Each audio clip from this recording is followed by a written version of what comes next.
প্রবাসে যারা আছেন, যারা ব্যাচেলর জীবন যাপন করছেন, যারা পরিবার যাদের সঙ্গে নাই এবং বিবাহিত, তারা তাদের যৌন চাহিদা চরিতার্থ করবার জন্য, যেহেতু এখানে উপায় নাই, তাদের স্ত্রী সঙ্গে নাই, তাদের জন্য কি হস্তমৈথুন করা জায়েজ আছে নাকি না জায়েজ?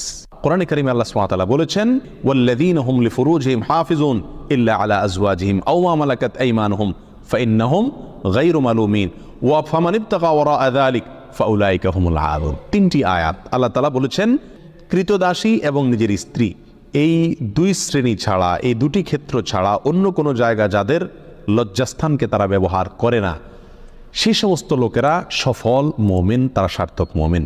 ফামানিবতাগা ওয়ারাআ যালিক, আল্লাহ বলেন এরপরে তৃতীয় আয়াতে, যারা এই দুটি ক্ষেত্র ছাড়া, স্ত্রী এবং কৃতদাসী, এই দুটি ক্ষেত্র ছাড়া অন্য যে কোনো ক্ষেত্রে তাদের যৌন চাহিদাকে চরিতার্থ করে মেটায়, আল্লাহ বলেন ফাউলাইকা হুমুল আদুন, তারা হলো সীমালঙ্ঘনকারী।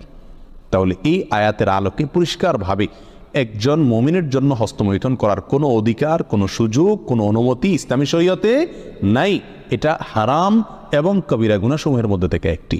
যারা প্রবাসে আছেন, এমন কোনো দেশে যদি থাকেন যেই দেশে তিনি তার যৌন চাহিদা না মেটালে নিশ্চিতভাবে গুনাহে লিপ্ত হয়ে যাবেন, জেনায় লিপ্ত হবেন, কারণ সেখানে জেনার অবাধ সুযোগ রয়েছে, এরকম যদি পরিস্থিতি হয় তাহলে নিজেকে রক্ষা করবার জন্য, অর্থাৎ বড় অপরাধ থেকে অপেক্ষাকৃত কম বড় অপরাধ যেটা, সেটাই তিনি লিপ্ত হতে পারেন, অর্থাৎ হস্তমৈথুন করতে পারেন। এটা কোনো ওলামা ইকরামের মত। অবশ্য অন্য ওলামা ইকরাম বলেছেন সর্বাবস্থায় হস্তমৈথুন করা কি হারাম।